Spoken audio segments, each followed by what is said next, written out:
All right, hi, I'm Dr. Ben Newman. I study coronavirus molecular biology. That's my job. Let's try to answer your questions. The next one is from, Uncle Ted. How you doing? Fine. Let's see. Please comment on the Wall Street Journal article by Dr. Ladapo from UCLA, which is entitled, I'm going to like this. Well, I'm not going to like this. Yeah, masks are a distraction from the pandemic reality. Okay, in this, well, all right.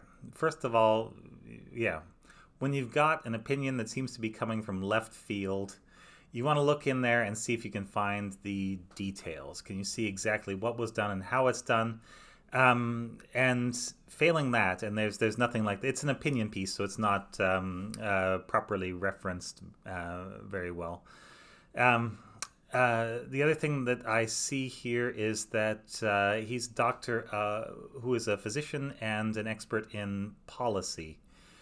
And that's a long way from like molecular biology and how things work. It's trying to make decisions. Yeah, it's an expert in deciding things and hopefully, you would say, studying all the literature available. So, in the article, he goes on and he cites a study from something called Health Affairs, which I think is a journal. Um, and it seems to be more policy focused, not what I would call like hard science stuff as much.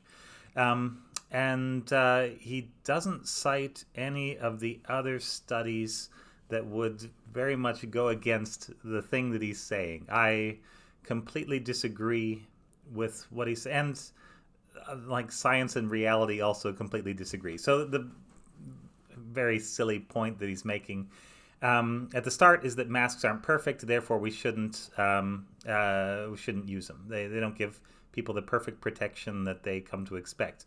Which, yeah, they're not perfect. That's true. But that is what we call a logical fallacy. That if it's not, 100%, then 99% is nothing, and just throw it out.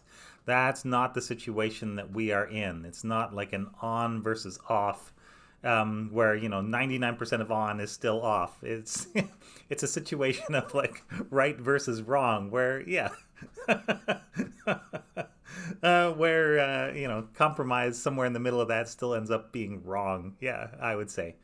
So this overlooks really big important papers in Proceedings of the National Academy of Sciences and a couple other journals with just very large data sets and goes for this health policy thing, which is, again, I would say more opinion based. And they're opinions that are kind of rooted in what we knew about a year ago or before that. This is since COVID-19, we have learned a whole lot about masks, exactly how they work, exactly what flow rates they work best at, which kind of masks work better. We've got these wonderful little curves for different kinds of masks at different, amounts of like how hard you're breathing or something like that, and how efficient they are at blocking particles of virtually every size. And none of that's here.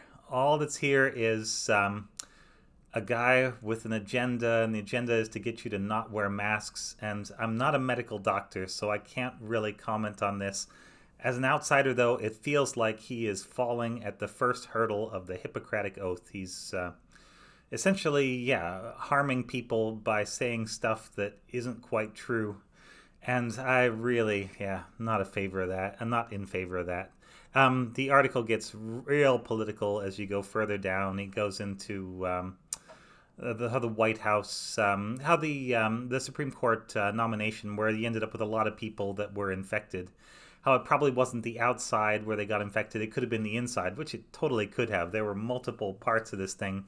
But I think you can call the entire event a super spreader event. Yeah. Regardless of whether they were standing here or whether they walked over there, before they spread the virus. And you can't tell. You can't go back and tell exactly when a person breathed in a virus. Even pinpointing it down to a day or two is usually pretty hard. Yeah. Um, yeah, I would say generally everything in here is somewhat based in reality, but it's got a real strong twist on it, and it appears to be from a guy who doesn't really understand the physics or the science behind masks, but is probably well versed in policy in the sense of telling people what to do. So I don't know. I don't think there's any reason to take any of this particularly seriously, and it looks like the sort of stuff that is going to get people hurt. There's his Twitter feed where he's at these anti-mask rallies. He's an anti-masker who happens to be an MD. I think that's all that this is, and I don't think you should give him particularly any more consideration than that.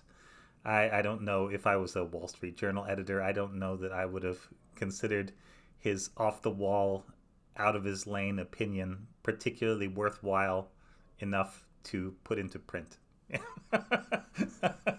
Not to put it too fine a point on it. So there we go. Yeah, it's